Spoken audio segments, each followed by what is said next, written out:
And we are live. Welcome in, everybody. Give me just a second here.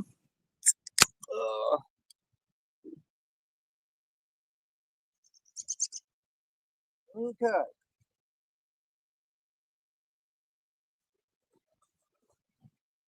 Okay, coming to you live from the Mississippi River in downtown New Madrid, Missouri. We already hooked up man, that stupid referral box is going to be rotting away all the time. I'm going to try to see chat. Let me see something real quick. I'm going to see if I can kick this up this way. I hate that. I don't like it. I don't like it a bit. Okay, I do not like that view, but it helps me see chat a little bit better. It just blocks the bottom two comments. I do not like the TikTok view. Don't care for it. But that's what we're going to work with, guys, because it's the only way I can even partially see chat. It does help a little bit if you kick it up. So let's scroll back to the top and see who I got. We got 12 people in the house right now.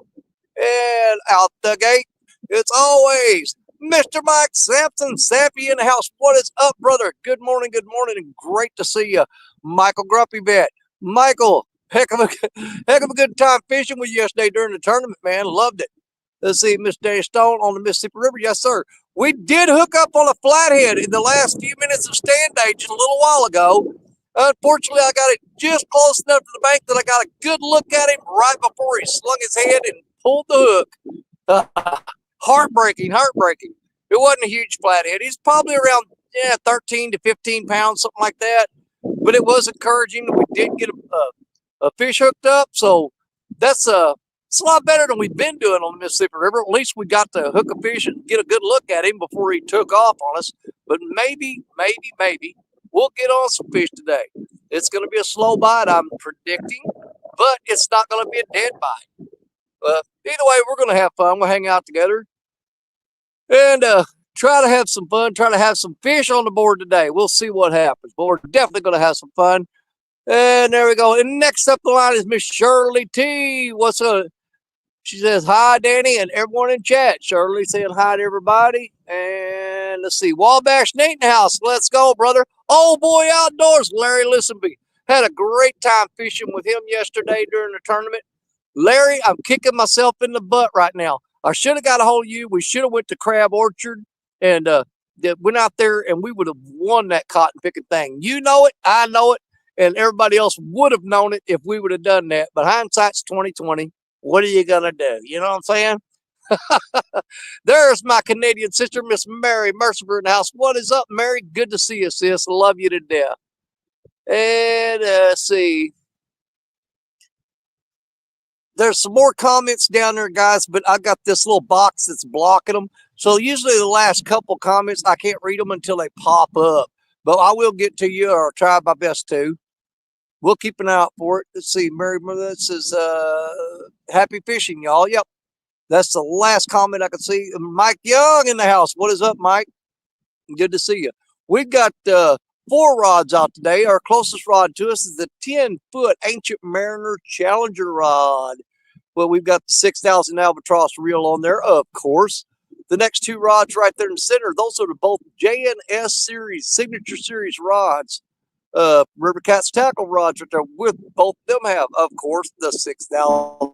And way down yonder in the pawpaw patch, that big tall girl sitting down there, that is the one, the only Miss Black Betty out there.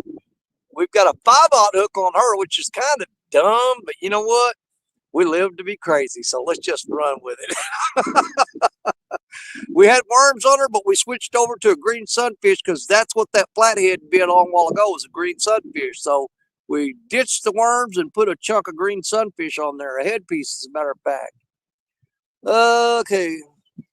And Mary says, true, sorry, brother. Love you, Daddy. Absolutely, sis. And after that, Miss Fanny. Listen to me, my sister right there. That is Larry's lovely wife, Fanny. Met her several times. Absolutely beautiful and wonderful lady. Love her to death.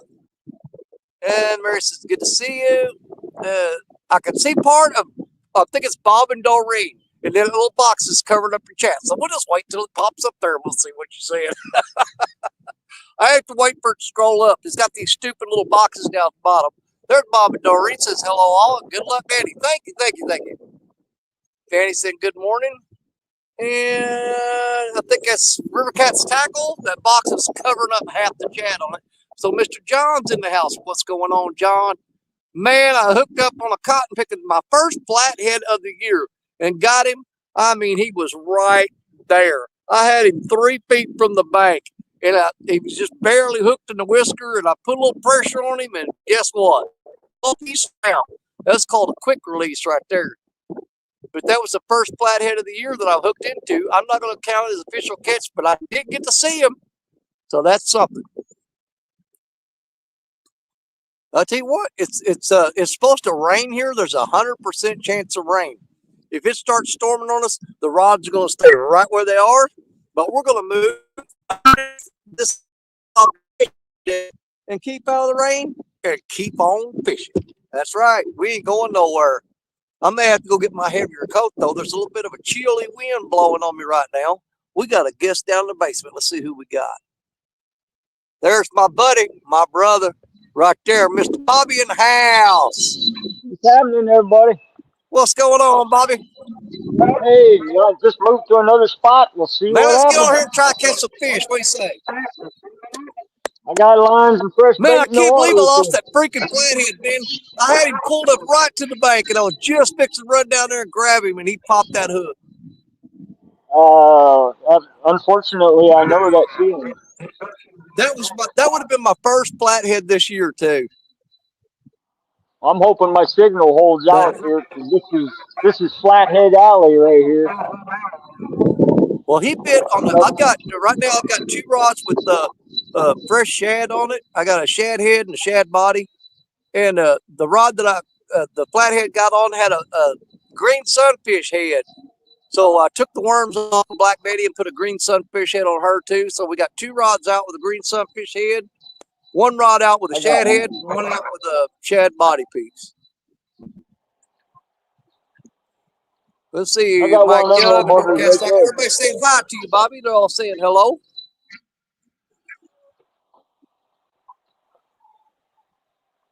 Well, I'm hoping that's not the only fish we hook into today. I even had to represent today.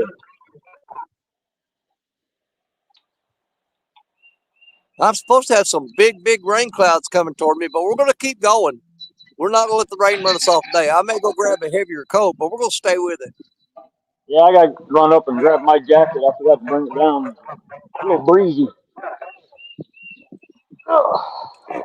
Michael Grumpy Vet says, good luck, Bobby. Honestly, good luck. He's sincere. I see right below him, I think it's Mr. Tully 41. I can't see his chat yet because it's got to move up away from that stupid box at the bottom of chat.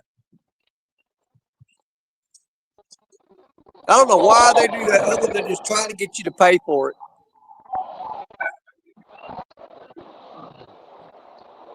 Well, we got somebody getting paid.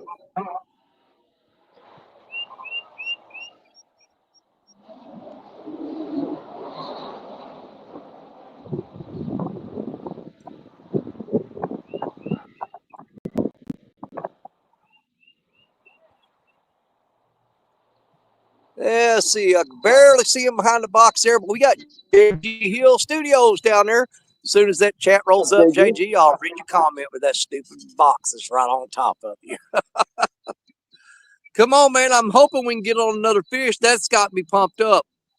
I thought, man, it's going to be a slow day, but we're going to give it a try anyway. When that rod went down, kind of picked my expectations up a little bit.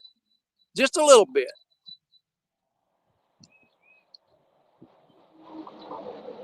It'd make my day right now if that sun would come out behind them clouds and make me feel better. See, yeah, JG says Danny loves the box knot. I do not like that box. It just blocks my friends. I don't like nothing blocking my friends. That's just wrong.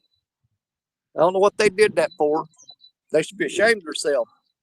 But you know what? They're trying to make that almighty dollar, and that's why they're doing it. They ain't fooling me. I know exactly why they're doing it.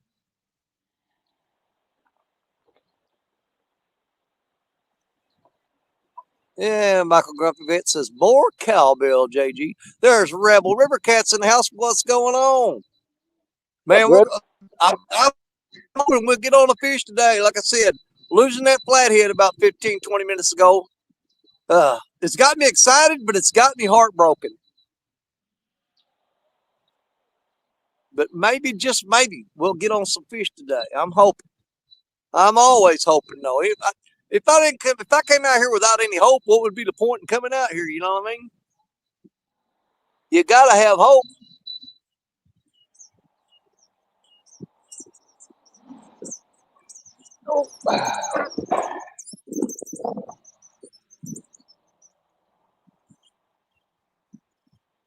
Yeah, I'm trying to figure out.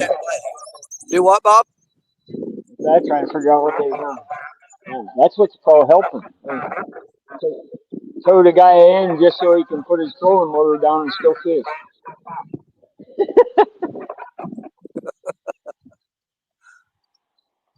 There's a tournament going on today.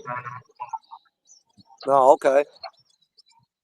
Well, man, I'm throwing these rods out. I mean, I'm throwing them out 20, 25 feet off of the bank and dropping them right off the side of a ledge, just straight down right there in front of me.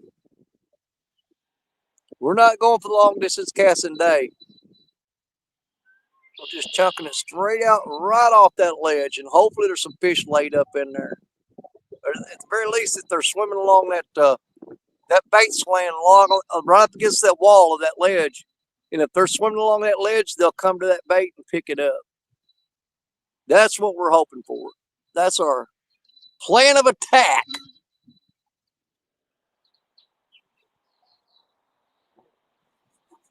I'll tell you what, I got that little bit of rain on me while I'm going, that chilly wind blowing on me. It's a little bit nippy out here.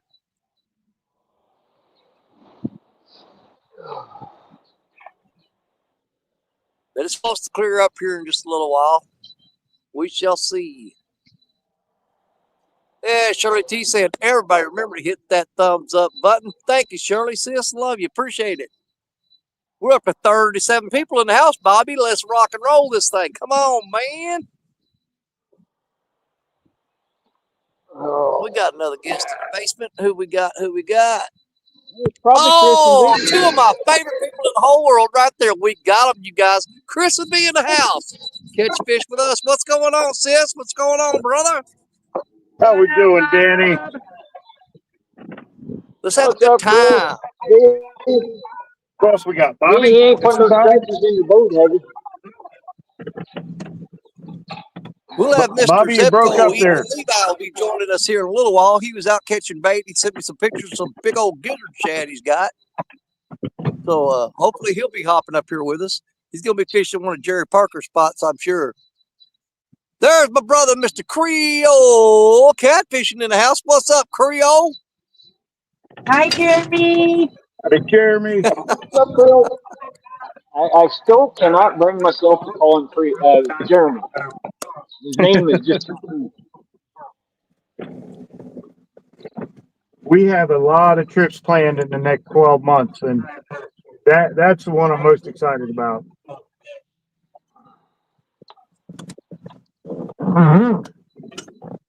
I cannot wait to fish with Jeremy. He get his boat. He's a hoot, I'm telling you. Who am I kidding? We all know I can't wait to fish with every freaking one of you. That's pretty much all I'm doing. I'm eventually going to make my way down there to go fish with Jeremy and Andrew. But I'm not going to lie. As exciting as much as everybody wants to go fishing with Jeremy and Andrew, I'm looking forward to the food. I ain't lying, because that's right up my alley. That's where I would. Listen, I love food. Food is you want to catch for fish? me. You want to go eat? I'm like, we can catch fish later. Let's go eat. I love my food. Yep. Yeah, let me back here. Oh, there's my sister Pontoon Jody in the house. Hey there, Jody girl, my Jody girl. Good to see you, sis. Hi, Jody. Fishing and cooking with Mike Chavez in the house. He says, howdy, hi, their friends and neighbors. I had to go on a diet because I watched so many of Mike's videos. It's funny, just watching those videos will make you fat. I know it, man. It always makes me so mad though, because he'll cook something and I'll watch it and I'll be like, man, that looks so good. I'm gonna make that. And no matter what he's making, I don't have the ingredients every time. I go in the kitchen, dig around, ain't got that, ain't got that, ain't got that. Man, this sucks. You don't have it.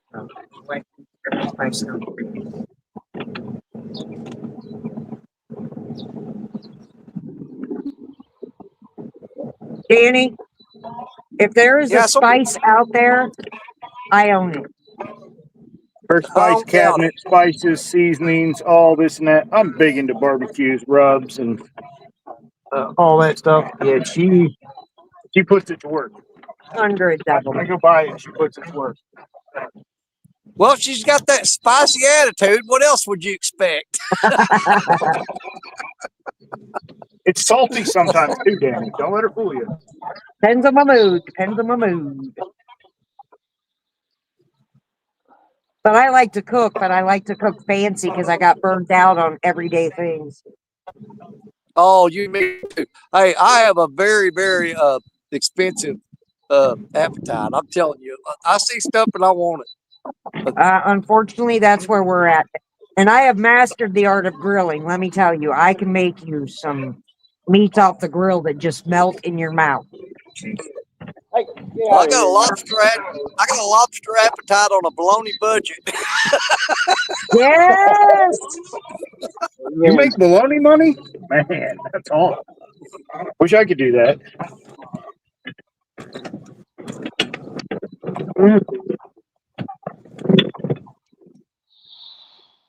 I'm making stir fry tonight. Ew, that sounds good. Yeah, I laid out some beef this morning. I almost did something stupid. My boss also owns a hardware store, and they had one of those new Blackstones sitting there for $350. I almost went and did it. Oh, we got a Blackstone and a couple pit bosses. Grills we do not need. Yeah, I might have an obsession with buying grills. I think there's like 7 of them at the house total. Just they all serve their own purpose. No, they do not. They're all the same. Grills, smokers, I got and a all. They're not all charcoal grills. grill, 1995 from Walmart.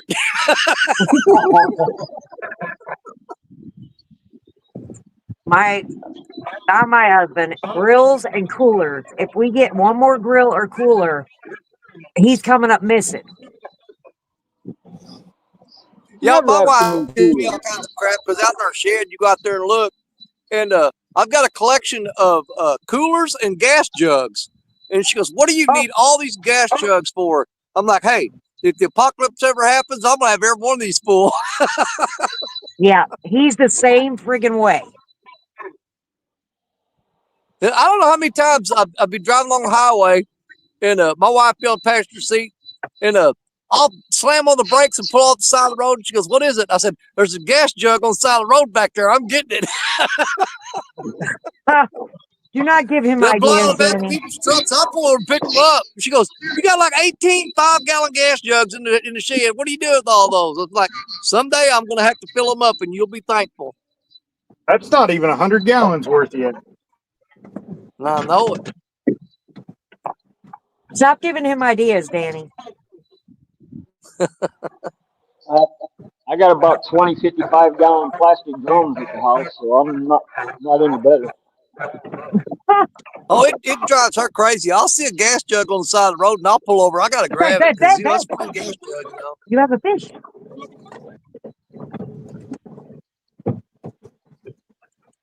Let's see, Wallback. You got your craft stuff. Chris can have his coolers and grills. Woo! Let me explain. Hey, He's sticking listen. up for Chris. Listen. I want to explain this craft thing, okay? We got the embroidery Have at it. machine because he wanted embroidery sweaters and shirts and hats for Catchfish with us, okay? Then I got any machine he has bought me, there was an ulterior motive behind. it was because he needed it, and then he knew I would use it. That sounds Well, like it sounds like it's beneficial on both parts. So Yeah, sure. I get him, and then he's like, "Hey, make this, do this. Hey, these people need this. Hey, do this." That's how it works. yeah, but you do fantastic work, and we all appreciate it. Oh, okay. I do it for you guys without bitching. I'm talking about his shit. Oh crap! Sorry about my language.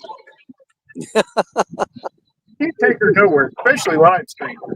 We all know I can't be on live streams. It is already a fact.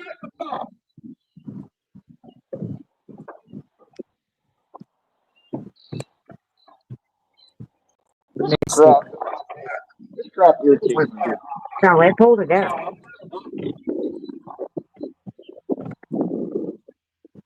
I probably picked up enough line off of this bank here to reline 5 reels. JG says he has 6 grills in the backyard. Really? Oh, That sounds like a good number. I mean, that sounds stop it. Oh my You god. Somebody's got a Mike grill Sauber's fetish. collection? You ought to see Mike's collection.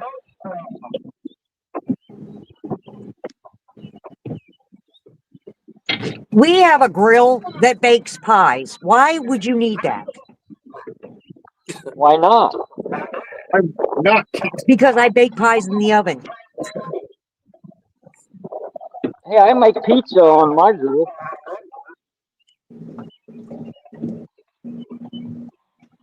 That accessory has never been used. I just want to throw that out there. Well, I've actually got a gas grill that I never ever use because to me, I like a charcoal grill. There's something about the flavor that charcoal gives to meat that it just, I mean, it gives you something the gas grill can't do, you know? 100%. You put a pork steak on a charcoal grill and put one on a gas grill, and I promise you, when you eat them, you can tell the difference. Yes, you can. Now, those pellet grills, those are a good flavor. The smoked wood pellet grills. I've never used one of those. You know, it's because I like the natural taste like you. So I wasn't disappointed in that one. The other ones, you know, whatever, you can have them. But that one actually is pretty awesome. Yeah, Wabash Nate said I got V all worked up, and Pontoon Jody said they're coming up. So, Mission I missed accomplished, it. Nate.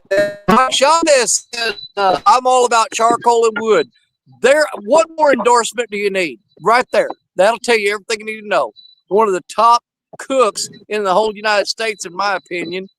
And if he prefers charcoal and hardwood, then shoot, I was right. Yeah, those wood chips are amazing.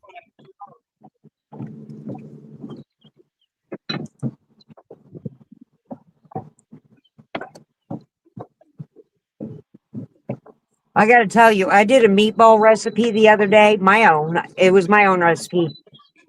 And I got to tell you, that was one of the best things I've made in so long. But those meatballs were the size of like cantaloupes. Oh, yeah. They were huge. They were bigger than about the size of my fist. For real, they were.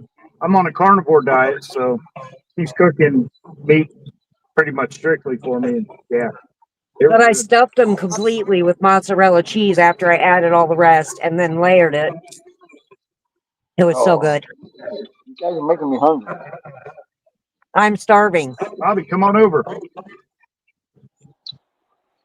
Yeah, I've been wanting to try that carnivore diet, but I've had talked to several people. They said it's really hard to not eat carbs. It is. It is. I'm not going 100% full strict on like some will do, but Danny, I started last fall. I got on it, and I lost 25 pounds in 5 weeks, and I felt great. I felt amazing. And then Thanksgiving came, and I was like, I'm not going to do this through Thanksgiving. I'll start again at the first of the year. Yeah, I just started last week. Yeah, if Typical I lose diet stuff. 25 pounds, it's because my plate fell off the table. I'm a cook, and it's hard for him because I cook.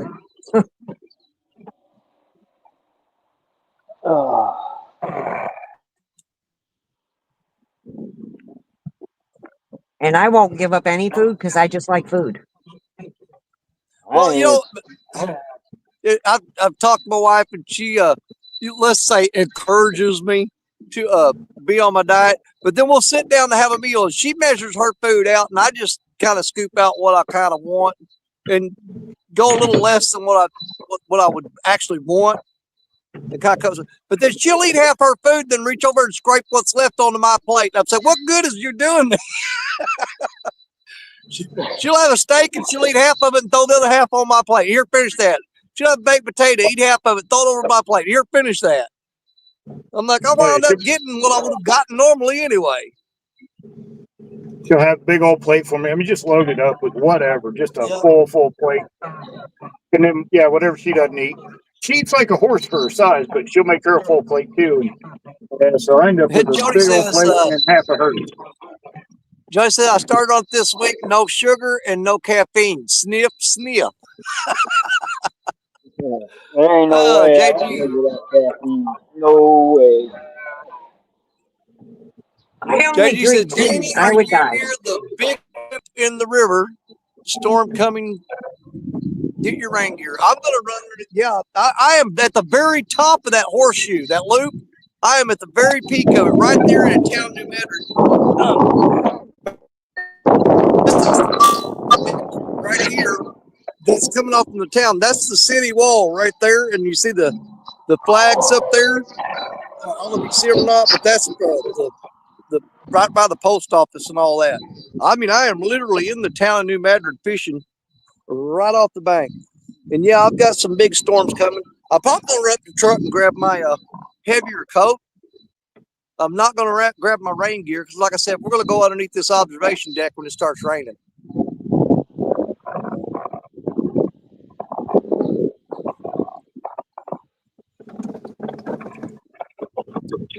And Michael Grumpy Vet says he cannot have a grilled burger without a bun. I'm the same way, dude. I did that last night. I had burgers without a bun. It's tough. Oh my God. Yeah, but what he's not telling you is I made him a onion. triple decker like sandwich with smoked house cheddar cheese melting on it. Ooh. And they won. And they won. Okay, somebody catch a fish. Stop talking about food. Yeah. It's almost as bad as Stan's dad jokes. Right?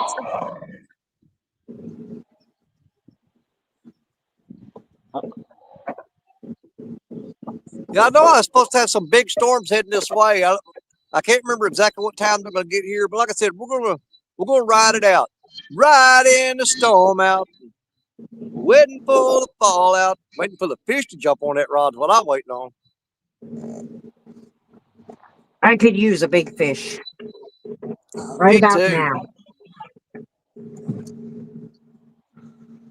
I'm hoping that Flathead's brother's down there and comes back and bites my other hook.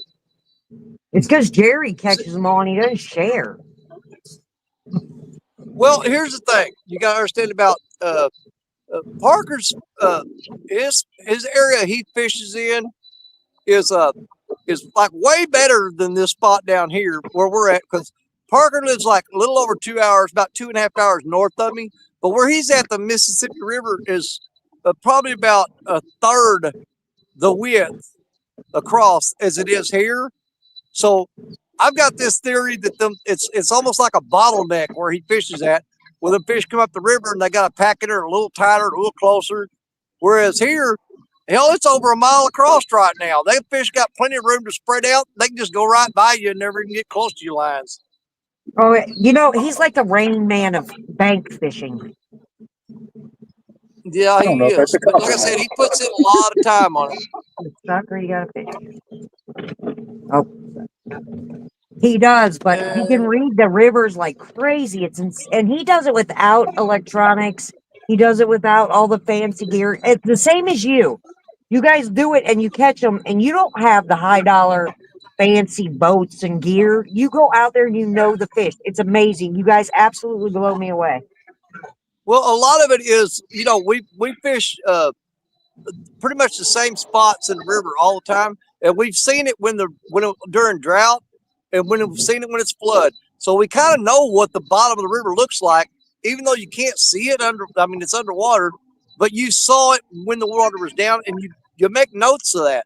I've actually got a logbook at home where I've written down spots and drew them on a map, and made sure that I came back to check that out when the water come back up, because I'd fish those spots.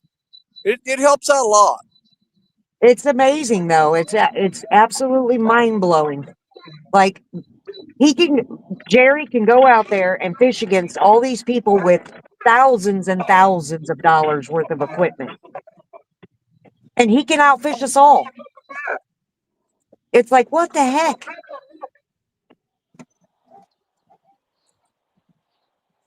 Yeah, that's part of the reason that, you know, I finished the last 2 years in a row. I finished in the top 10, to 8th place to be exact, in the live fishing tournament league last 2 years. I finished 8th place both years, and you know, I'm pretty proud of myself to be able to be on the bank and fishing against all the high tech equipment that people got. No, I don't blame them. If I had that stuff, I'd be using it too. Don't get me wrong. I'm not dissing it. It's just But you don't need it. well, it'd be nice to have it though. Well, it's Yep, very impressive. I just want you to know, hats off, because what you bank fishermen do is impressive. Well, we appreciate that. It's nice to be appreciated, so we appreciate you right back. But Oh my gosh. you know, it's been 2025 has been a pretty slow year for me. It's been tough. But Us too. last couple of years, Jeremy DeFore, Creole Catfishing, he made the comment one time, which I really appreciated it, and it made me feel good about myself. He said, to see what Danny and Jerry do on the bank, he said, if you put them on a boat, they'd be unstoppable. And I'm Right? like, yeah, well, I'd like to find out. But You no, guys I'm are pretty just happy fishing on the bank. I actually enjoy it.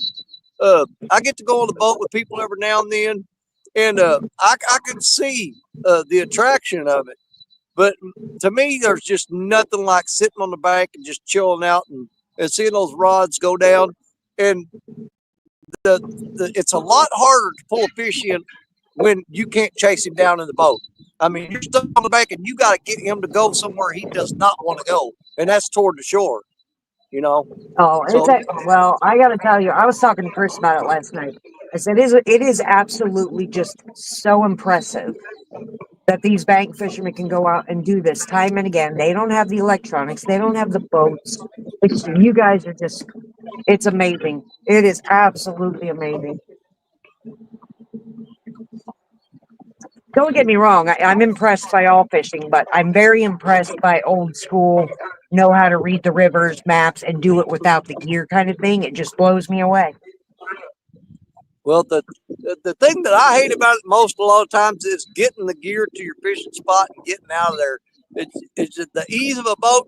That's the part that I would. I don't. You know, I'm not that big into the graphs and the charts and the electronics and stuff.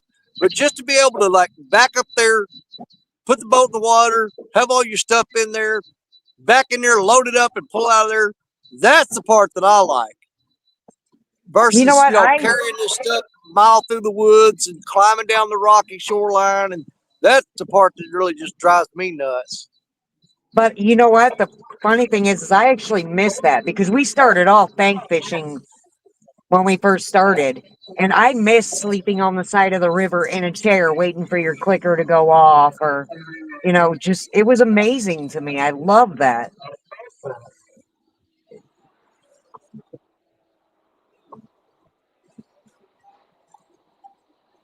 That's why I do both. Yeah, it's amazing. I see a lot of the guys with the boats, and I've been on some of the boats with them, and I look around like a it's almost like an Amish person seeing TV for the first time. And I'm looking at that stuff and I'm like, holy crap, dude, this is just like unbelievable. Some of the equipment they have. And It when is. I think about it, But I it's want like, you. I'm fishing like a freaking caveman here.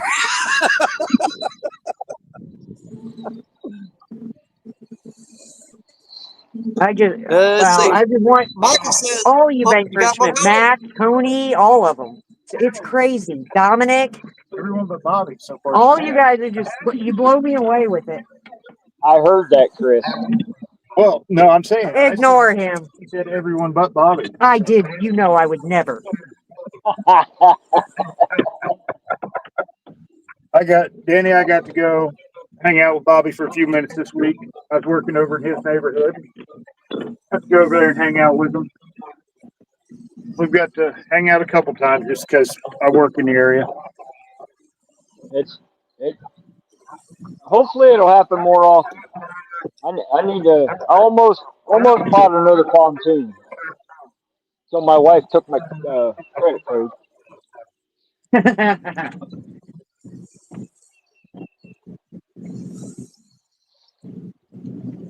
I like the rattles, Bobby. Awesome. I got to get some more printed up. Of course, Those are I go cool to. crap.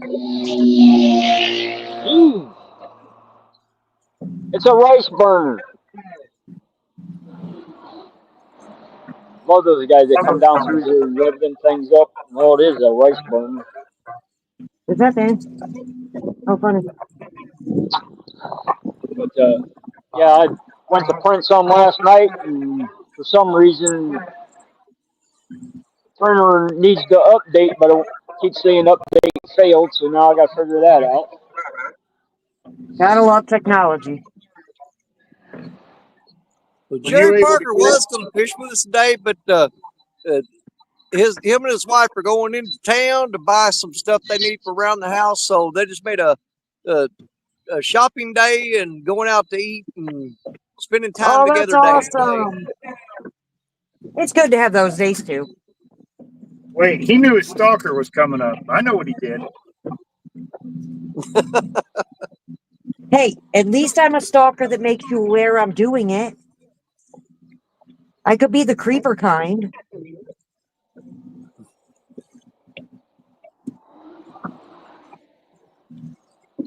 I'm gonna give this spot another 10 minutes and move. See if I can find another spot that ain't occupied. Till the weather's Yep. nice, everybody and their brother's in my fishing spots. Yeah, I was really hoping that you all would get to meet Jerry at CatCon this year, but he had to cancel pretty much last minute with everything going on. Oh yeah, those storms were devastating. Yeah, that was Yeah, completely understood there. yeah, he had all the money he needed put back and saved up for CatCon, but he had to go buy generators and all kinds of stuff. So it pretty much wiped his petty cash out. Oh, But I will be at the next one. Come hell or high water. you can ride up with us, Bobby. Wabash Nate says, so that's the reason Chris ain't catching nothing because he hung out with Bobby this week. Hey, there's Wildcat Riggs in the house. What's going on? He says, what's crack-a-lacking, home slices? Well, just hanging out on the bank waiting on a fish. Watch it, Wildcat. Don't be knocking on my dogs.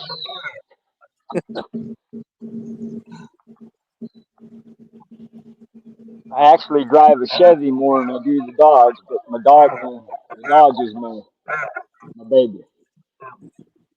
For more reasons than one. That was my mother-in-law's truck that I inherited. Unfortunately, she passed away too dang soon.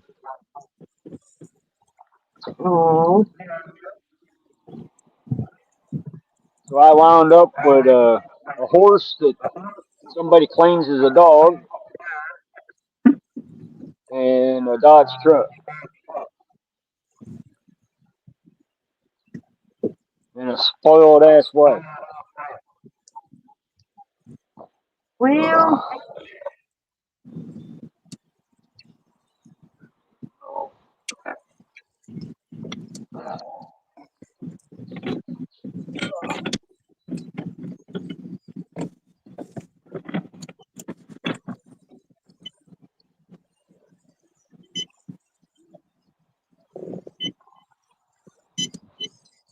check.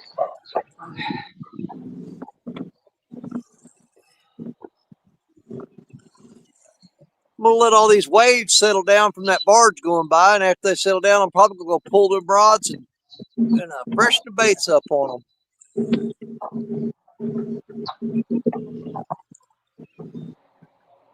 Danny, time him out. That's just rude. JG says, Chris, what is the barometer saying? No, it's actually gone up a little bit since we've been here. Oh, it's at about. Oh, I'm sorry. Yeah, it's gone up just a hair. 30.68 roughly. It's 31.9 here. Ooh, 31 point. Ooh, yeah. The little barometer tool is awesome to keep on, and you can strap it to any tool, tackle box. I keep it on the dash of the boat. Oh, I got the app on my phone.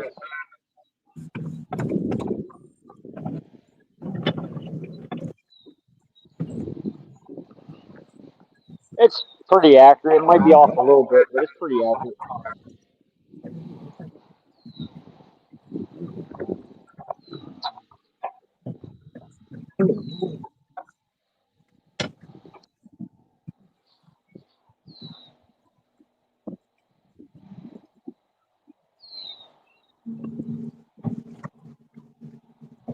Yes, we still got that crew from Louisiana.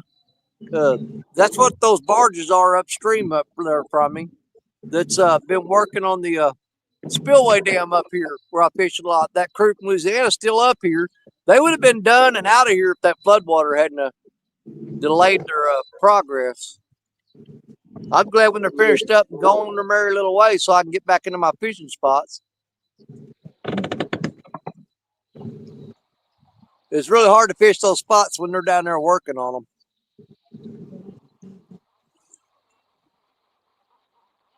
How's the river looking, Danny? Back down? Normal? It's went down quite a bit, but it's still way above normal pool.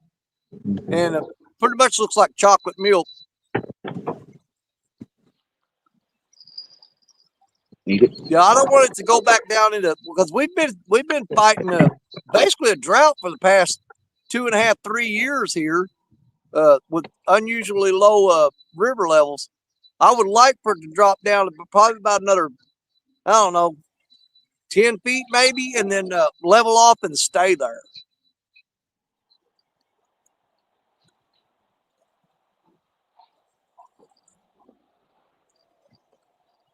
Look at the size of this yellow golden shiny. JG says, Danny, the skies still look calm. Yes. I checked the radar this morning and it said between 11 o'clock and 2 o'clock, it's supposed to be like really bad storms and everything, and it's supposed to just clear completely out of here at 2. That's my time. But right now I've got 12:15. So I don't know if the storms are still coming or if they're going north of me or not, because like I said, Mr. Zebco was going to join us today. Matter of fact, somebody's in the basement. Let me take a look. No, look at here, look at here. Here comes trouble. Hell in the handbasket on its way. What's going on, buddy? Oh, boy. What the hell y'all doing? What's up, John? I'd tell you, but I'd get in trouble. Oh, well. Now we lose Chris and B. Hopefully they'll get him right back. They see John up here, they'll surely come back. No, I doubt that. They'd be like, oh, you don't need to get involved Got with out that. there just in the nick of time, huh? No, V will be back. V loves John.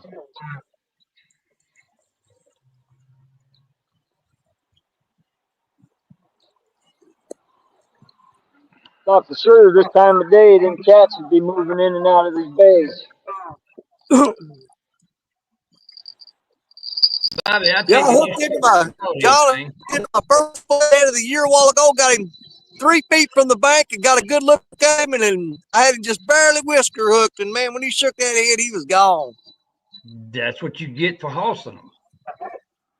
Hey, where I fished at right now, if he gets about 20 yards downstream, there's giant concrete slabs with rebar in there. If I let him run downstream, I ain't getting him. So I got to put the pressure on him. Well, that ain't what it was, Danny. You saw him and you said, you know what? I can do it. So I'm going to drag him up the hill. No, he was still out 3 feet out in the water whenever I was pulling on him. But he's sticking, his back sticking out of the water.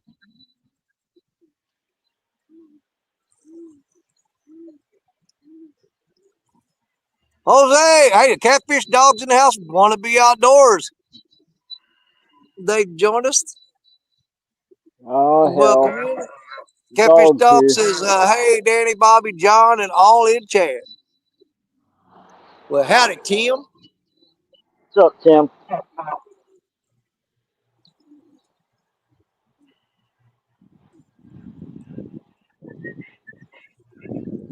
I got to write down the date for that Wally World Whiplash, too. When is that? Did y'all say May the 10th? May 10th. Yep. I got to write that down when I get home. You're supposed In to my write that little down this week. calendar.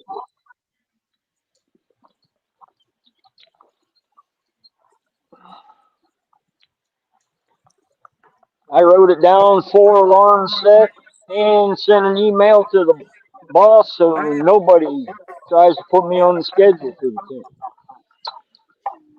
And Jose says, how's the bite, Danny Stone? It is slow. Like I said, I did hook into a probably about 13, 15-pound flathead earlier. Got him right up to the bank, and then he got off on me. That just saved me the trouble of taking the hook out of his mouth. But I'd still like to have hands on him.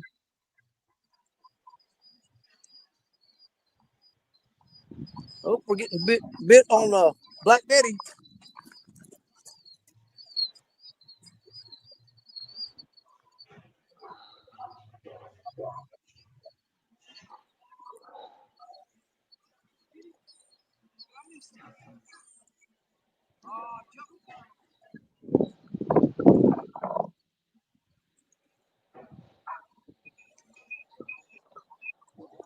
Damn boat traffic is nasty today.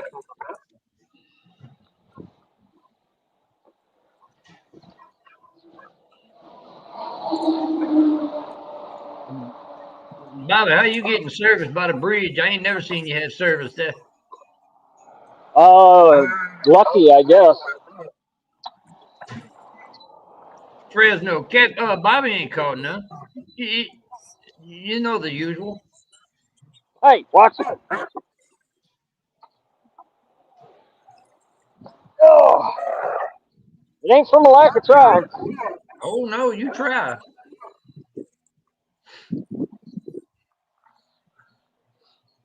I say I'll give it a few more minutes, and now I'll move another spot.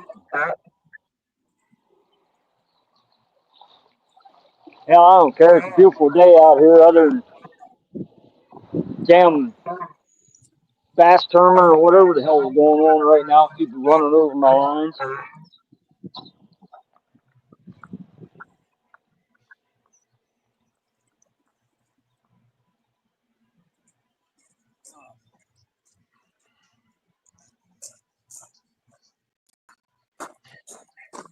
Oh, rookie mistake there. I Jerry Parkered the crap out of that. I should have let that fish eat a little bit longer. That's the rod I got that 5/0 hook on. I need to switch it over to a Crips and Red probably. But he was biting on it, and I reeled down on him like Jerry Parker does, and I think I just pulled it away from him.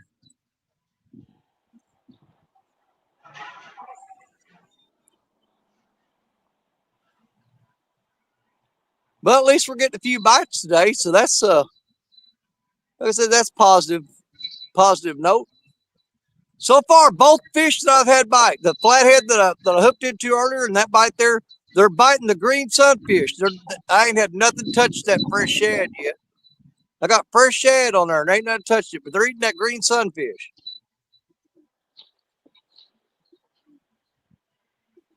Figures the bait that I got the least amount of is the one they're going after. There's Johnny, small pepper in the house. What's going on? And I see Fresno in here. Fresno's in here. Yeah, he's in Josh there should let that stirring. fish eat just a little bit longer. He was bouncing that tip of that rod, and I reeled down on him. And I think all I did was pull the bait away from him.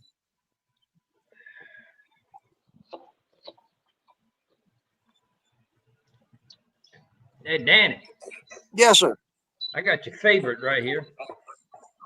What you got? Coffee. That coffee just way too strong for me. Lightweights.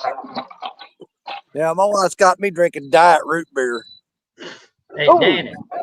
No caffeine, no sugar. Hey, Danny. Yeah.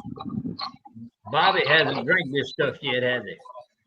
Oh, Bobby ain't had none of that coffee? No. I don't know if I want to see Bobby on that coffee. That's, man, that it'd be like putting a monkey on crack. I've had that coffee. Johnny Small Pepper says, "Hey, John, good to meet you. Nice meeting you. This burrito catfishing lady, Miss Lisa Swain, what's going on?" She says, I "Hi, thought you Bobby, lost Danny, the and goal. John." Man, I can't believe 2 fish today, and I've blown the deal on both of them so far. Man, I've just lost my mojo. I got to get it back.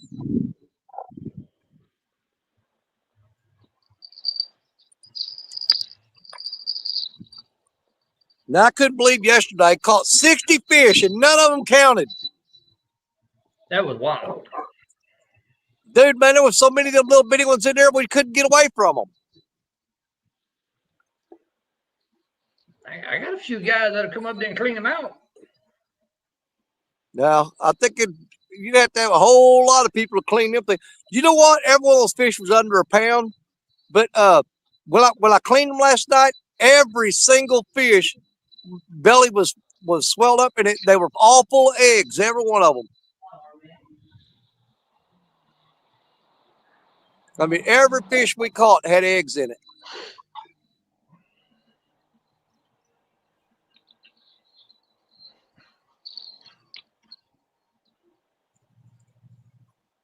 Oh, hang on here. Get back in there.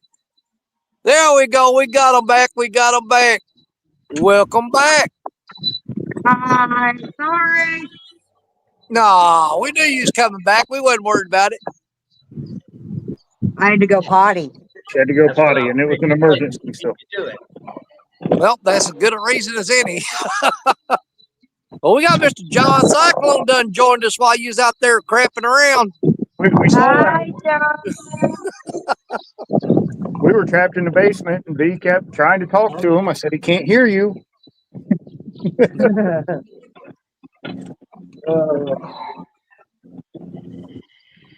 You know what I could use right now, John? Cup of that What was coffee. that? That bucket hat. What bucket hat?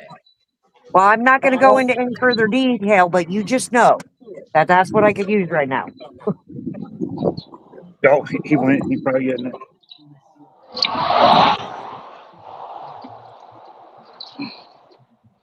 Yeah, kept it. Hey, Warren Farley in the house. What's up, Warren?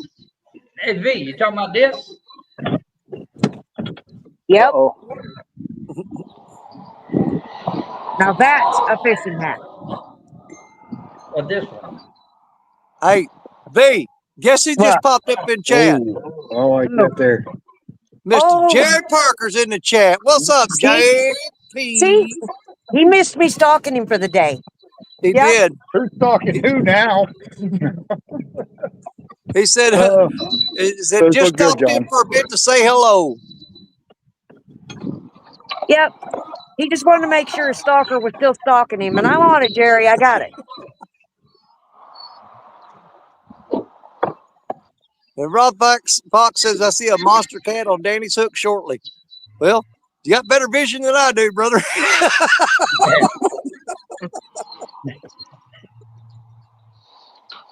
John, I know the video doesn't do it any justice, but the glow on those rods, the sun shining on those rods across the back of the boat is absolutely beautiful. It is. That's what I was saying before, Chris. I mean, we've had professional photographers take pictures of the rods and stuff for us, and we pay good money for it, and we end up with the same deal as we would do with a phone. It's just you can't get it; just doesn't show. No. I told him, I said, look at the No, red. They look like they're lights. Yeah.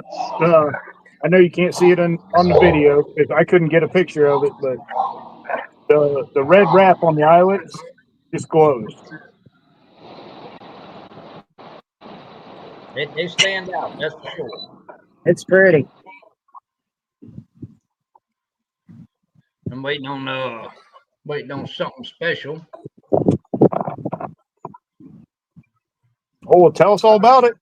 Oh, you I are. know you're not going to tell us anything. I know how you work. Nope, we're going to know tonight on Lance's show, right? Not really. Oh, John. Come on, you big tease. Hey, right, now, Danny. There's Lance in the chat right now. There goes the damn neighborhood. Bye, Lance.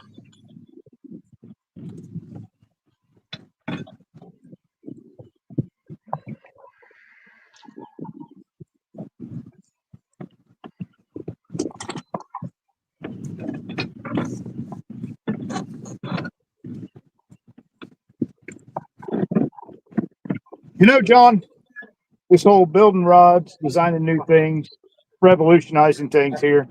If you could figure out how to keep fish scales off of rods, I think that you'd be onto something. Well, actually, with the way that ours is done, if you take them and you put one mild waxing on it, you should be able to get rid of that. Okay. Johnny Small Pepper says, "What kind of rods is he using?" Well, he's using the J&S Signature Series acid wrap spiral. Hey, John, you got one of them close by somewhere? I do. All right, I'm I gonna do. give you solo. I want you to hold that up and show it to Johnny Small Pepper. If you got it in the water, it ain't gonna do no good. I was talking about getting it where John can hold it up and see it. Yeah. Say.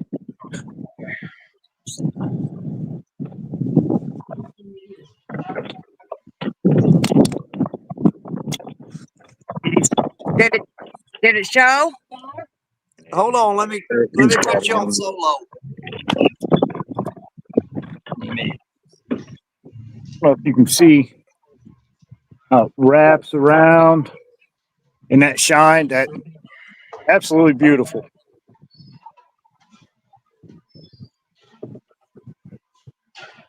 I know the How many video of those top doesn't do them things y'all justice. got? I've got 2 of them. Six. I'm kind of OCD about everything matching. Reels, rods, line. You pick up one, they're all exactly the same. That's whatever we're using. That I'm kind of OCD that way. Well, I learned it from some guys who are a lot better than I am. If that's the way they like it, so I figure it can't be bad. Yeah. I'm just the opposite. I got a little bit of everything. I got an Ancient Mariner 10-footer. I've got 2 of the J&S series. I've got the 10-foot spinning rod. I've got the bait casters. I've got a whole bunch of them. I got the 7'6" Challenger. And it ain't nothing for me to have just a mixed match Skittle bunch out there. Look like a bag of Skittles. But hey, Danny, I got one right here. All right, let me give you solo on it, John. Hang on. Yeah, there you go. Get a good look at that rod. That's the J&S Signature Series right there. And I've got 2 of those out, and Chris and B got a boatload of them. You see how that guide starts to slowly go around there? It wraps around and goes to the opposite side of the rod. By the time you get to the end of it, the last eye on it on the tip is the opposite side of the rod from the very first guide closest to the reel. Just like that. And like I said, we talked about it earlier. We talked about earlier. Some people at CatCon has asked us, how does that affect the casting distance of that rod? I'll tell you right now, the ones I got will throw further than your traditionally wrapped rods will. and I've tested them with I put the Ancient Mariner 6000 on the albatross reel on there, and I put it on a regular 7'6" rod and casted it, and then I took that same reel with the same weight and put it on a J&S and cast it, so I knew I was using the same reel, same weight, and it would cast further. Johnny, it's a medium heavy. But with the way it's set up, Rob Fox says, "What is the price on those rods, John?" 130. $130 for the acid wrap, and you can use DSO 10, gets you 10% off. You can use Bobby's code, which is 92210, or you can use Lance McCouguy's code, which is LM10. I believe that's correct. But yeah, it's with the way it's set up though, with the guides, with the acid wrap, it changes the reaction of it as far as it being the same as any other medium heavy. And one of the coolest features I found out about it when we were at CatCon, and we was having somebody hold on to the rod and pull that line. That line goes around that rod and never touches the rod. When you take a the traditional rod that's got the straight eyes on it, when you bend it over so far, your line actually starts touching the rod in different points of it. But with the acid wrap rod, the line never touches the rod. It just stays strictly in the guides. John, doesn't it look beautiful on the back of the boat? Don't they though? Oh my gosh. But what really sold me was the demonstration Tank did at CatCon. He had me hold the rod, and that big fella took off kind of running sideways, pulling sideways, went back the other way, and it didn't twist in your hand. The rod followed the tip followed where he went. Exactly. There was no twist at the reel seat. There we got John from Smallwater Charters in the house. What's up, John? That was the purpose of doing the rod, was, to eliminate the twist in the hands, because, I mean, hell, face it, a lot of us is getting older and we can't hold that quite as good as we used to,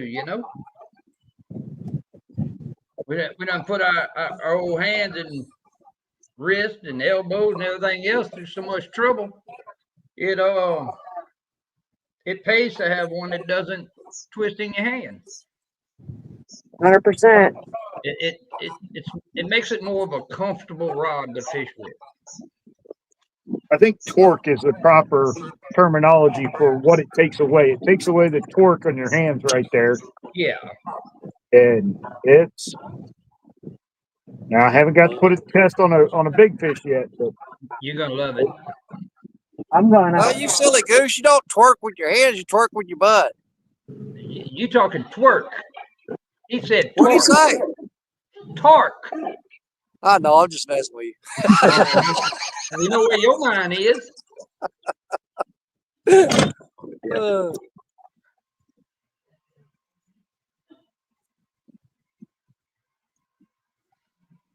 We know where you was going with that one, Danny. I'm always going to try to go off in an odd direction if I can, if it's possible. Hey, don't feel bad, because you know how our shows usually do. Yep, but we always, but people hang out with us, they'll never forget it. You ain't ever lied.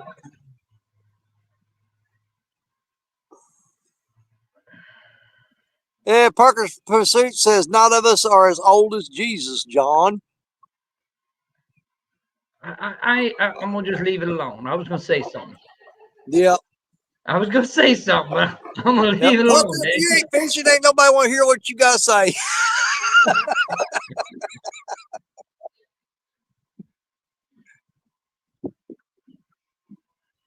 Yep. Yeah, Parker's going shopping with his wife today. He ought to do a video on that.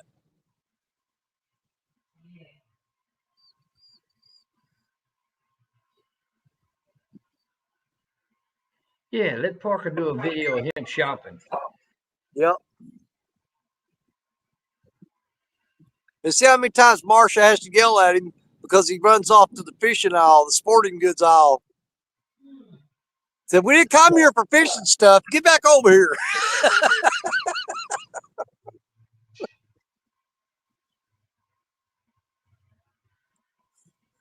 Danny, Here we go. Mr. Zepco is in the house. Let's go. Hey, you fishing one of Jerry Parker spots?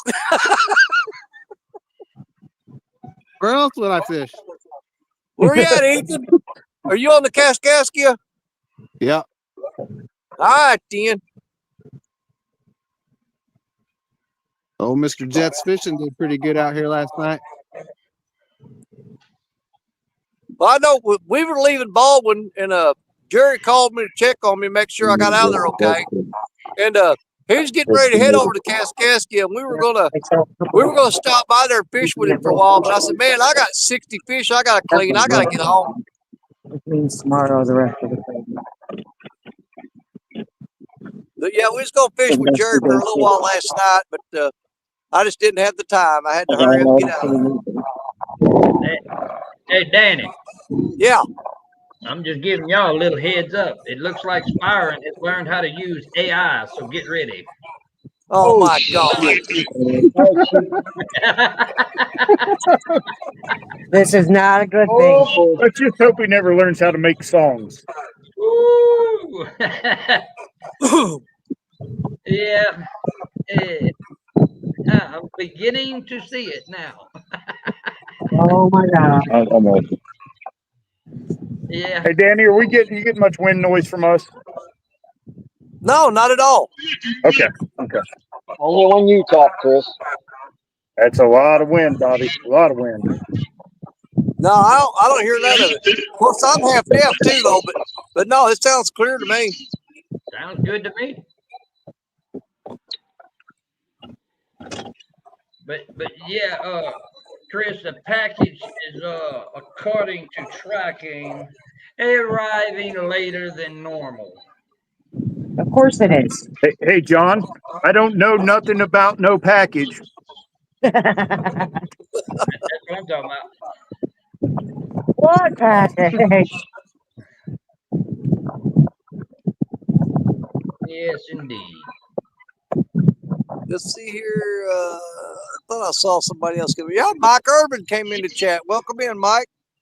You guys, I'm trying to keep up with this chat, but it's got this stupid little box down the bottom that covers it up, and sometimes I'm missing y'all go by. But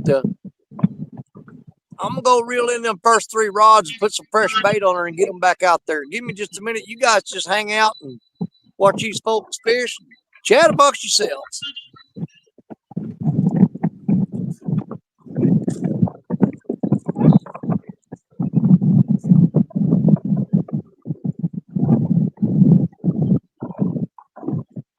Yeah, Chris, remember y'all was saying y'all was looking for them hats, Yeah. and y'all was looking for them with the brim of the hat just a little bit stiffer than most. Yep. I think we found it. Good. Yay. Good. Because you don't want it, like I said, you don't want it sticking straight out like a cowboy hat, but you don't want it flopping around your face. And I don't anyhow. Yeah. Well, if you're wearing it, Chris, we do. I need all the help I can get flapping around there. Yeah, that I'm way excited. It folds down and covers John. half the edge. Babe, quit. Bobby's trying to insult me. John, we're going to order one. Because you know I want one. You got to take that up with Stephanie. I ain't got nothing to do with that. I know, but tell her. Tell her I want a hat.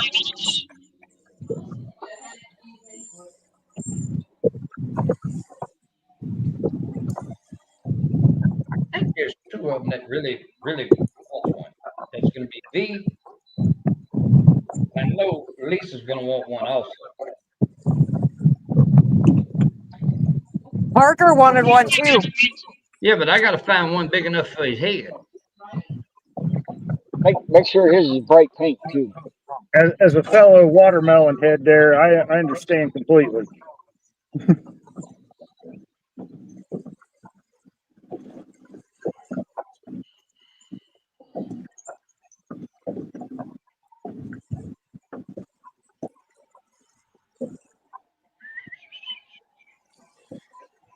Yeah, I'm gonna have to.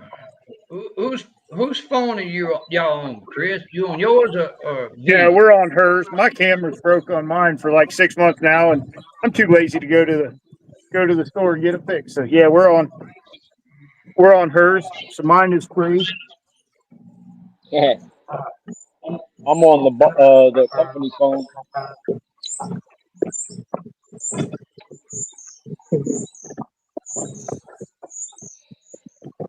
Start turning out now.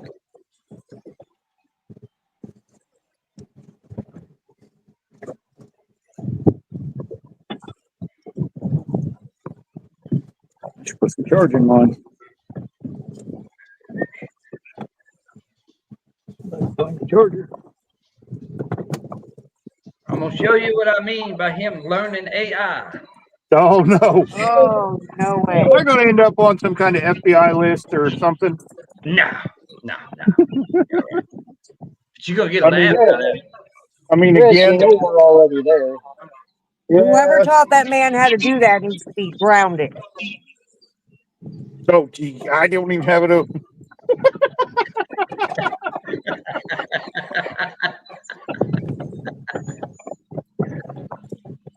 Oh, yeah. Yep, he definitely learned AI.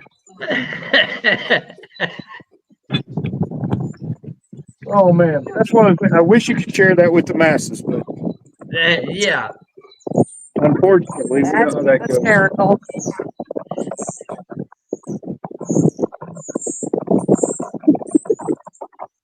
Yep, that's a good one. Yeah, he's got. Well, to be honest with you, he's got several others.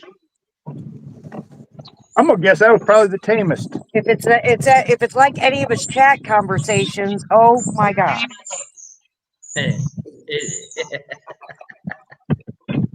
He is a blast to talk to. I will say Oh, that. he needs a harness.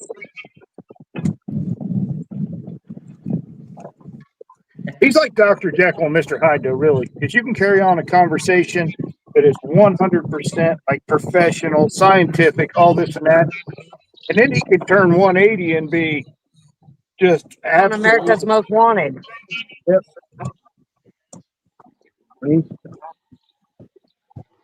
Here you go, Chris. Oh, got another one you can tell me?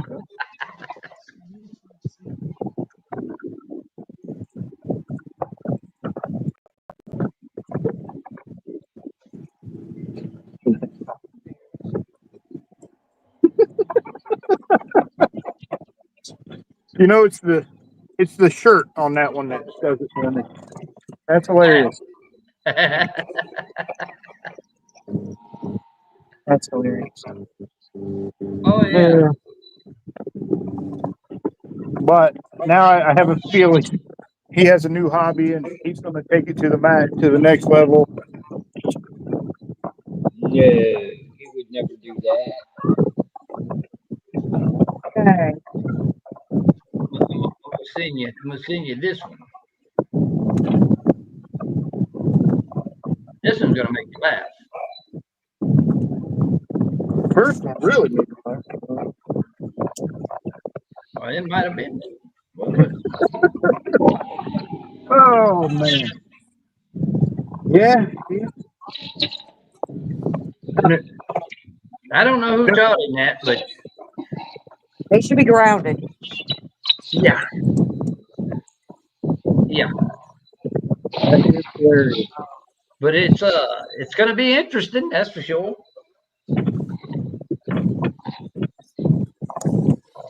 Wait until he starts making commercials with it.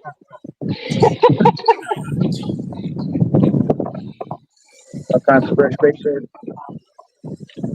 Yeah, Dale. Hey, Slip, how's it going, buddy?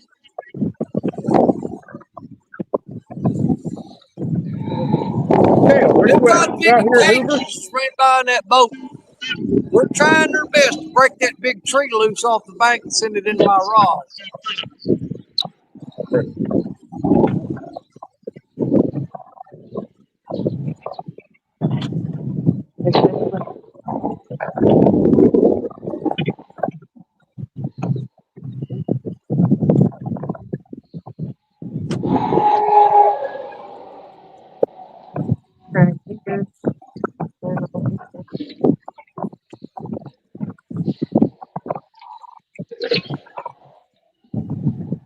Well, we ain't had no luck on it in a long time, but I'm going to go ahead and cut off a big old chunk of skipjack head and throw it on one of them rods. They just ain't been biting skipjack here at all.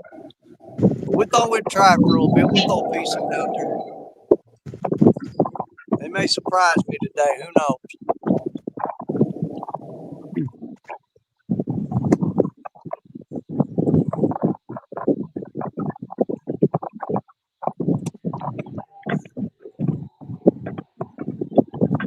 Ethan, I couldn't see them pictures you sent me a while ago real well. I didn't zoom in on them. Was that big old gizzard shad you had?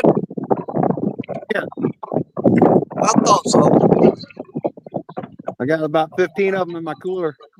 Nice. Yeah, I went to the local lake in town, and there was some water flow over that dam, and they were stocked up in there.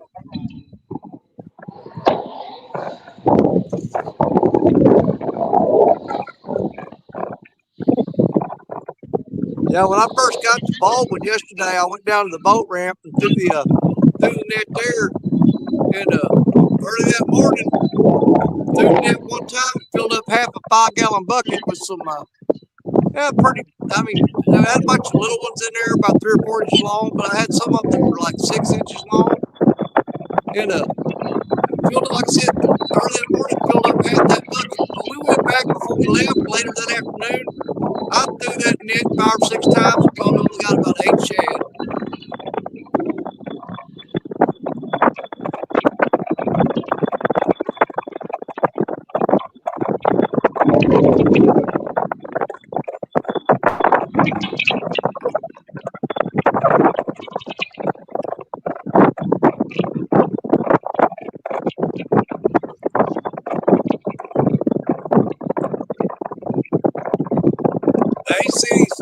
See if I can show you.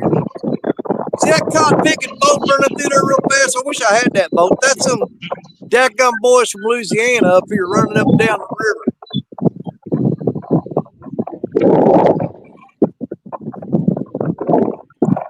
Just raising all kinds of hell and stirring up the water. Yeah.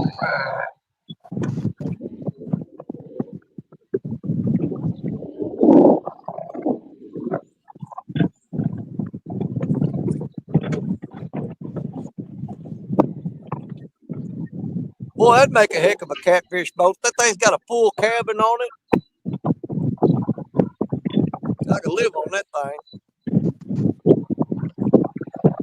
Most of them like that, Danny's got a generator mounted on it also, got AC and everything. That's what I'm talking about. I'm saying I could live on that boat and I'd be perfectly happy.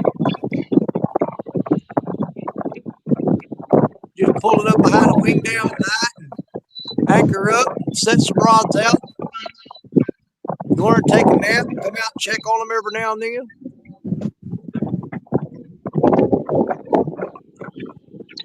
It's on. Where's he at? Did he have fish on? Yep. That cotton fish. Get it, son!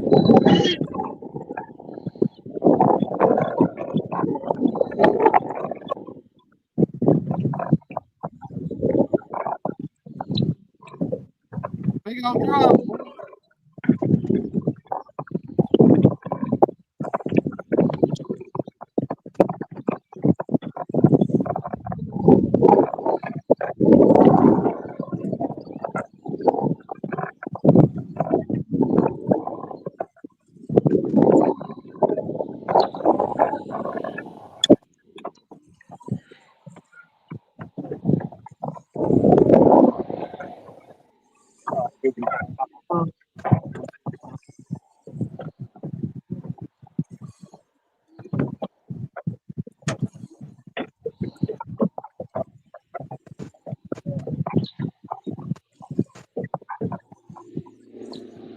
What you got, buddy?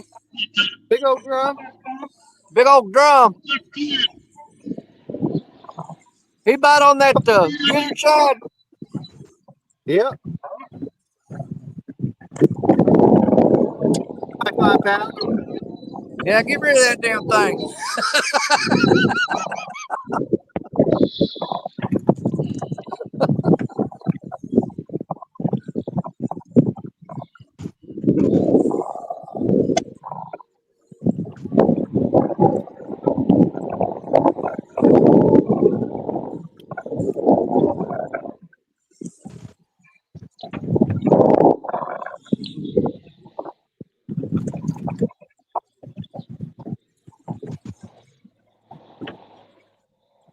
I've been seeing a few cars swimming up close to the bank. Them things are fixing to start moving back up in here.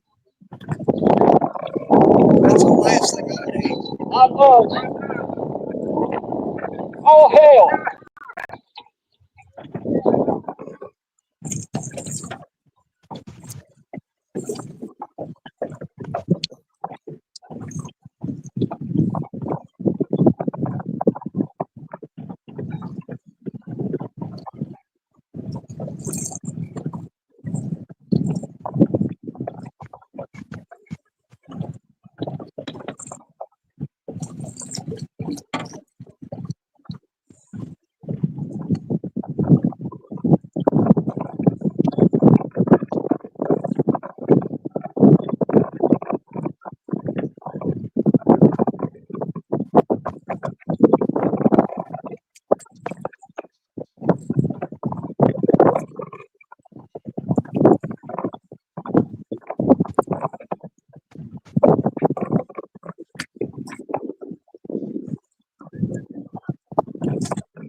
Woo, I'll be glad when this river finally levels off. These fish get back to normal.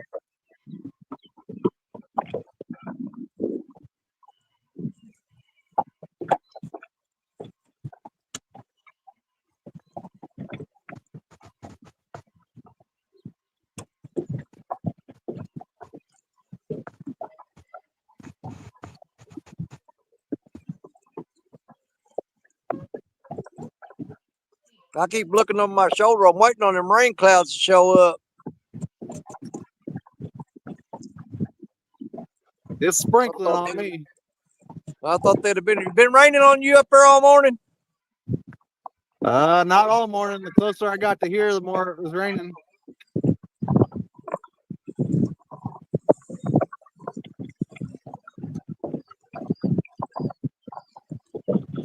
I know last time I was up there at that spot where you was at. Are you right by the boat ramp? Yep. Okay. Yeah, it's a dadgum muddy down there when I was there the other day, man. You walk across there and your feet weigh 20 pounds. Oh yeah. It's a soupy mess. It's been raining up here for a while.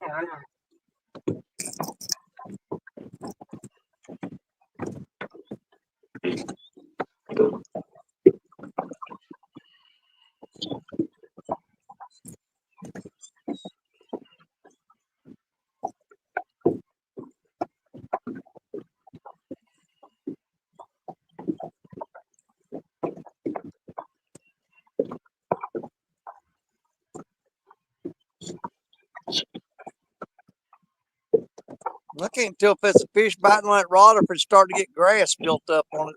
We got a little bit of grass floating along the bottom down here. It ain't bad, but if you let your rod sit out there for more than 30 minutes, you got to pull it up and clean it off. I don't know. That may be a fish.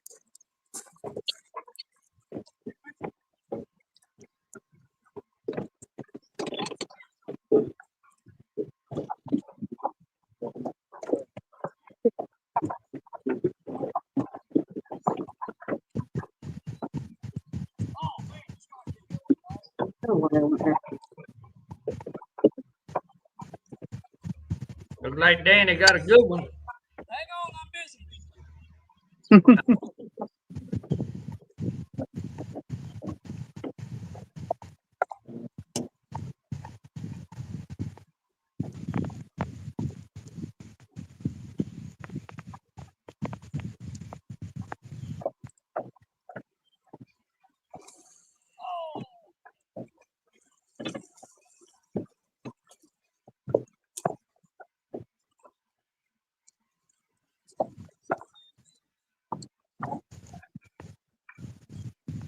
Didn't he say he missed him?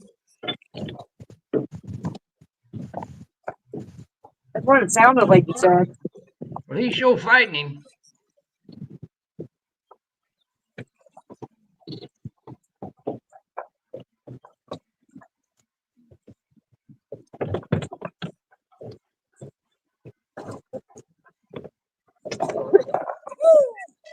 That ain't no myth.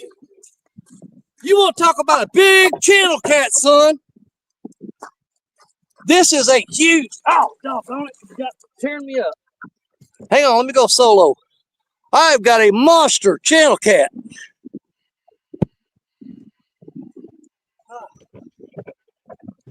Good grief, man.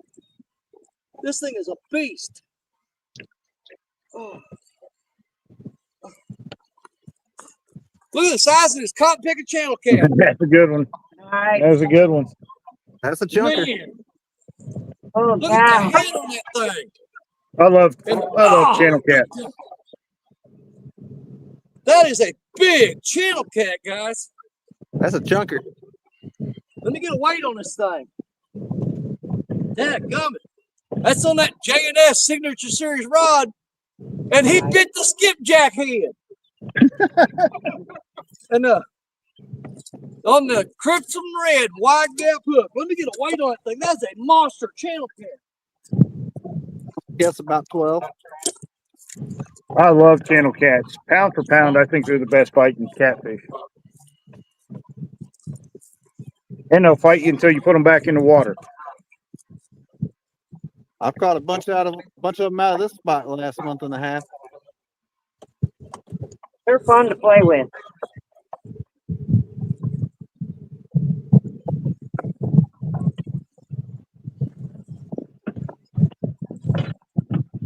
I caught my two biggest out here about a month ago. Man, that is a giant channel cat. How big were they? 54 and 61. Channel or a blue? Blue. Oh. I was like, you caught a 54-pound channel where? No. 15-pound, 10-ounce channel cat. 15-pound, 10-ounce. Yeah, chunker there, buddy. Hey, Danny. One of them Yeah. you got on the Dock Demon yesterday was 16 pounds on that Dock Demon. Nice. Yeah. Man. I like a big old fat head on him. Look at that. The muscles on there. Some big old bulges on their head. Yep. Yeah. This thing's a They're so- beast, dude. They're so fun to reel in. All right, let's get him turned loose. He bit the skipjack head. Danny, what's your biggest channel cat? That your PB? What? What's your biggest My channel biggest cat? channel cat is 19 3/4 pounds. Okay. That's awesome. So you got close there. Yep. That's probably the second biggest channel cat I've ever caught right there. Nice, brother. Nice.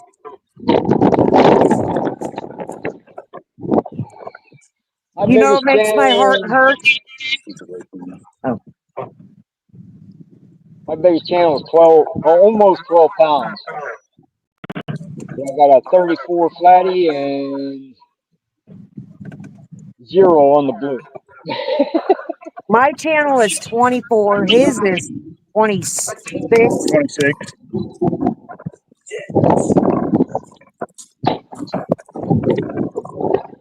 Channel I recall several years ago. At 18. My wife called Parker and tell him, said, man, they bit that skipjack. That was on my the copper colored J&S Signature Series rod.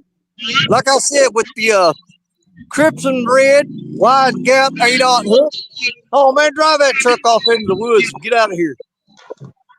We're gonna throw that same skipjack head right back out there.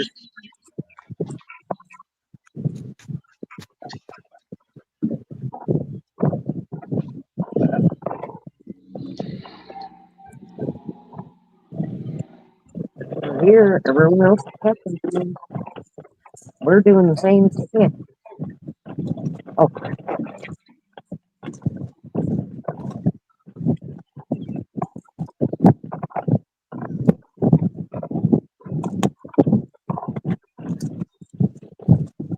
Little boats.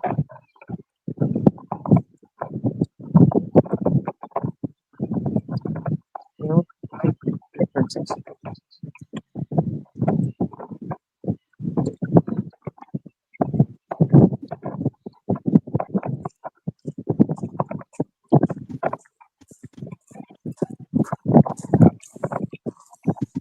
Woo, that just made my day right there. That cotton picking fish knocked over my root beer and spilled it. Made him mad, Dirty Dan. little bastard.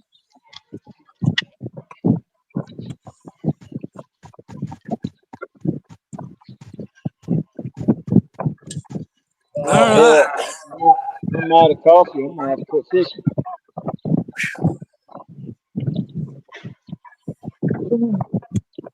All right, we got a fish on the board for me today. I'm happy now. It's a fishing show. And like I said, I'm only throwing out about 20 feet off the bank and letting it drop right off that deep ledge out there that's right off the shore.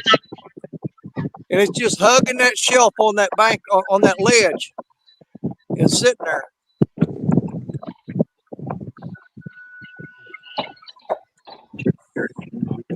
But I didn't have time to hit the solo before I ran out there and fought that fish. I don't know if you guys can see the action on that rod, but man, I'll tell you what, that fish got all he wanted of that. And that is officially the biggest fish that I've caught on the JNS rod since I got them. Nice. Nice. And it's the second biggest channel cat that I've ever caught.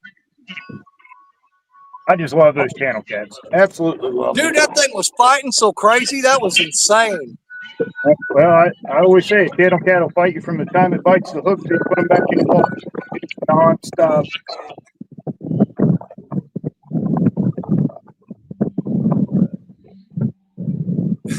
Tim said, good thing it was a diet root beer.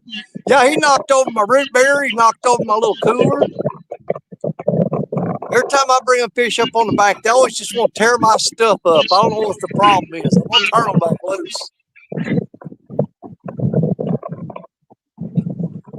They act like you're suffocating them or something. I know it. But you know, on them big old channel cats like that big old swelled, muscled up head, that always looks so cool to me, man. That is so impressive. Oh, yeah, they're cool looking. They look alien.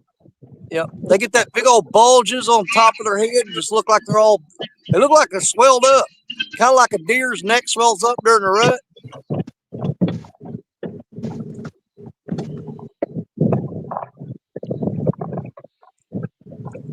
Jody, if you're going to get a diet root beer, make sure you get the A&W zero sugar root beer. It tastes about as close to a real root beer as anything I've tasted. I can't stand any other diet soda. I don't like Diet Mountain Dew, Diet Pepsi, Diet Dr. Pepper. There is no diet soda I can drink except for this A&W root beer diet soda. It's good. Oh no, she got to try Natural Father's root beer.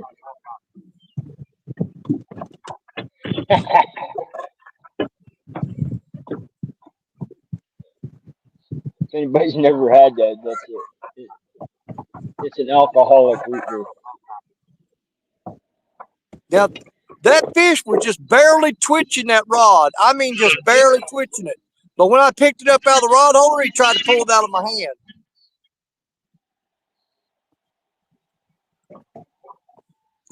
Lance says, hopefully this fall, he's going to be the only one that catches a king salmon on the JNS rods. Well, I might just have to come up there and be a thorn in your side.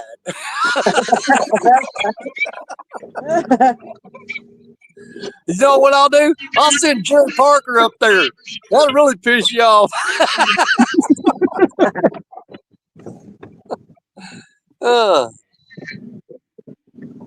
Didn't we Exactly, establish Jody already? said she don't like the diet soda. Jody, I've tried several diet sodas. I can't stand them, but the A&W root beer soda, the diet, give it a try. And They're not bad. They're the only ones I can drink. I can't drink the rest of that diet crap. I can't do it. Didn't we establish Jerry doesn't count? Do what? Didn't we establish that Jerry doesn't count? Well, you're not going to convince him of that. It's a losing fight. Trust me, I've tried. I mean, when you lose, as long as it's Jerry Parker above you, you won, because he doesn't count. Yeah.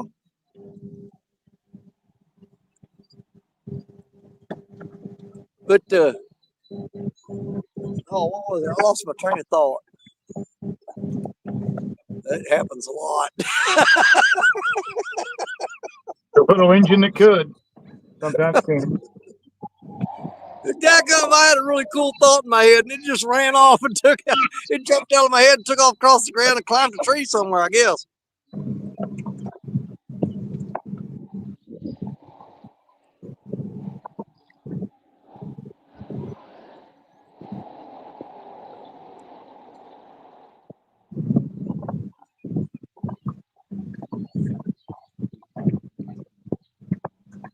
Huh.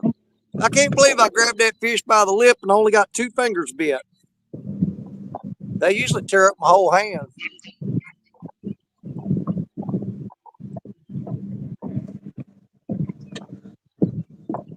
I hope I can pull a good picture off that. I might send that to old Josh Dunnigan. Going, please. 2 till 3. 207. Good. I gotta eat. And the dog. Well, we're already making plans to get Bobby up there on Sandusky Bay, but Danny, you know I'd love to get you up there and share that with you, brother. I know, man. You and V had talked to me about it, and I'm trying to figure out what I can do. But right now, we're putting every penny into this vacation going to Mississippi. Well, here, We're going to be Danny, in. Do what? let me make this easy for you. You have a bed to lay your head, you have food on the table, and a ride up to Sandusky Bay. So all you got is gas, baby. Well, we're definitely going to have to talk. But There you go. yeah, the last days of June and the first few days of July, we're going to Waveland, Mississippi. We're going to be down there on the Gulf Coast, and I'm going to get back down there and see if I can't get onto some bull reds and a couple shark. But we're going to do about 5 days of saltwater fishing, and we'll go live every day for you guys while we're down there. That's awesome. We didn't get to go to Florida last year. That was the first time in a long time that we didn't go to Florida. But this year we said, you know what? Let's go to Mississippi. It's about 3 hours closer. It's only about a 7-hour trip for me, I think. And we can pull that off. So we're going to go down there and hang out. And the camper's going to be right there, just practically on the beach. I can take maybe 50 yards from the camper. I'll be right there on the Gulf fishing. I think Pat's going to try to meet you, ain't he, Danny? Patrick's wanting to. He said it'd be a lot easier if I was there through the weekend, but we're going to arrive late on a Sunday night, and we're going to leave on a Friday morning, the following Friday. Oh. So we're going to be there through the week. Yeah, but you got to watch Pat. He might show up Thursday night. Well, I mean, he's talked to me about it a little bit, and I'm hoping he makes it down there. We can do a little fishing together.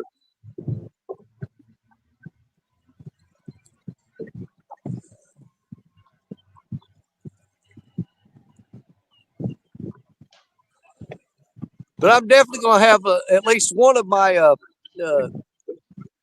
Ancient Mariner Challenger rods, the 10-footers. I'm going to take one of them. I'm going to take that the Ancient Mariner spinning rod that I got. Of course, you know I'm going to have my big Black Betty surf rod down there. And we may take one of the J&S rods down there. But I got a whole bunch of surf rods and stuff that I always carry with me. The big, they go anywhere from 12 to 14 to 16 feet long. I usually take those with me. That's the John It take off. One of the pairs.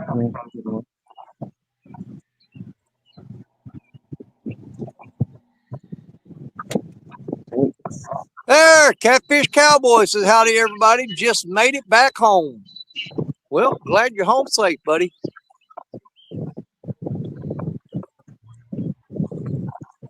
I finally caught a fish on live stream. It's been a while. We got a 15-pound channel cat. What do you mean it's been a while? You caught a bunch yesterday. I didn't count. Them little bitty old fish there just for snacking on. That wasn't for bragging on. They were so It took stinking me cute. we had 60 of those cotton picking things. It took me right around an hour to get them all cleaned last night. And then after that, I kind of filleted off one side and stuff. I put out a little short video on it last night, late. A lot of people didn't get sick because I didn't put it up at the right time. If I'd done it early this morning or a different time, but because I put it up so late, a lot of people didn't see it. Hey, Danny. Yeah, sir. Y'all talking about Skipjack May 3rd? Is that next Saturday? Yeah. John, you coming up? It's a very strong possibility. Well, I know I'm going, and Jerry Parker said he's going. I'm trying to get Josh Dunn to get over there. Trying to get Chris and B down there. Well, Richard Club said he probably ain't gonna make it because he's working somewhere over in Central Illinois doing something. well, we were a maybe. Hey, Gregory Lemon in the house. What's up, Gregory? We were a maybe, and then you said, "Hey, Parker's going to go." So then she's like, "Yeah, we got to go." And now John's going on. I'm 99% sure she's going to make me go. I'm telling you. Listen, I got Danny, Jerry Parker, John Cyclone, 3 of my favorite human beings. I mean, come on. Well, they've She's been never done catching. it. They've been catching quite a few of the 2 and 3 pound skipjack there, so some of the bigger ones are in there right now.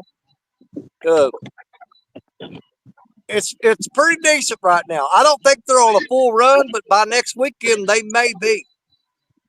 Yep, now the water conditions are coming back down, and that'll help on my bucket list. Absolutely. Oh, I forgot I got a skipjack. I was going to try it today. Hey, Danny. Yeah. Can you give me an about idea of exactly where the dam is? Well, put in Kentucky Dam. If you look up land between the lakes in Kentucky, you got both the dams are right there.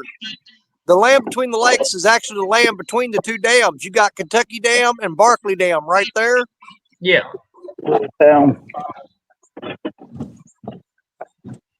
But look up land between the lakes conservation area, I think it is. I'm not sure. I know they got about 10 campgrounds in there, and we've stayed at half of them. Have you ever stayed at that campground just below Kentucky Dam? That looks pretty nice. Have you stayed at the one just below, just down the river from Kentucky Dam on the west side? The Kentucky Dam Village? Yeah, that looks really nice there. Oh, yeah. I've stayed there quite a few times.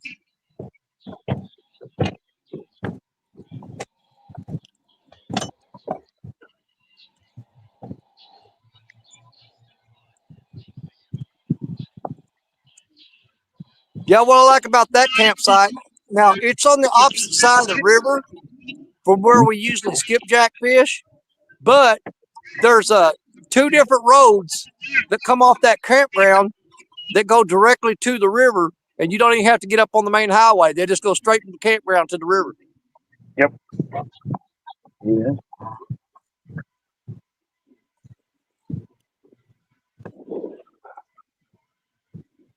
Grand Rivers is the name of that town that's right between them. That's right. Yep. I had to look it up. I forgot.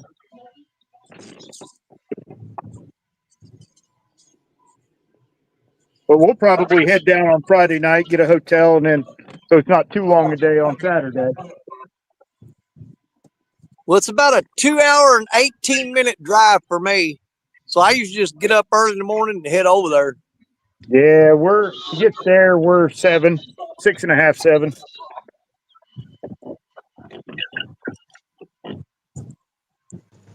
But it's worth it if they're in there.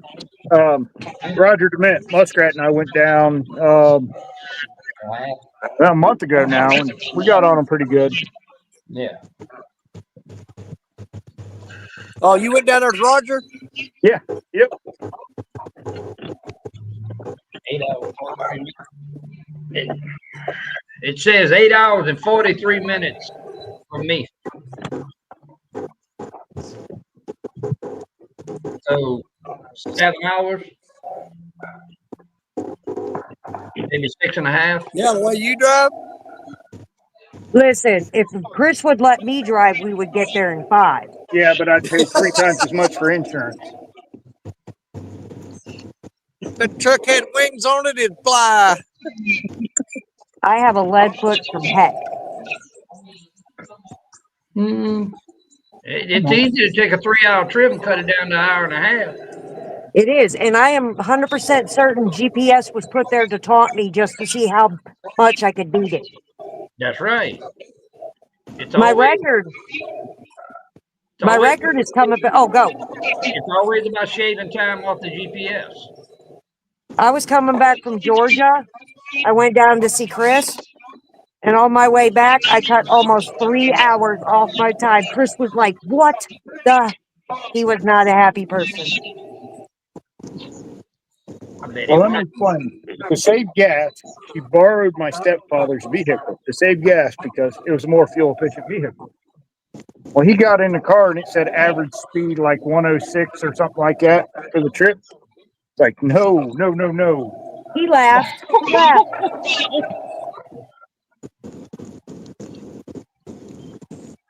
I'd be lucky my car goes over 75. And that's just because it's a Cobalt. Shots fired by Smoky Mountain. Uh-oh. What happened? He said John's just coming to show V the rod that he's going to win on May 10th.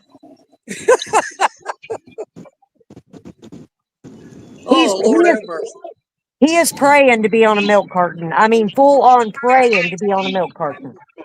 All right, See, Danny they got Smith, me scared. I like you and all, but They we've got got me a scared to ringer. even try to win that rod now. I don't need that kind of pressure. We'll have a ringer on the boat for that one there, Danny Smith. You don't stand a chance. There you Wait go. till you see who's going to be on our boat for that one. Game over for everyone. Oh, damn.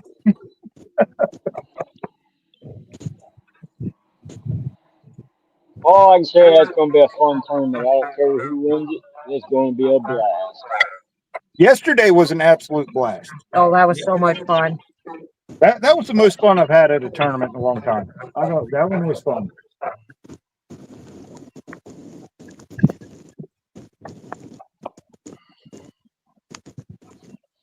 Really wanted that little 8-inch plastic gold trophy that Jerry stole from me. Yeah. You know, he got the little trophy he got for catching the biggest fish on the Live Fishing Tournament League last year. That trophy is about the exact same size as that trophy. He's got 2 of them little trophies going to be sitting right beside each other. He needs a mini trophy case. Are you telling his stalker? I know. No, I'm just kidding.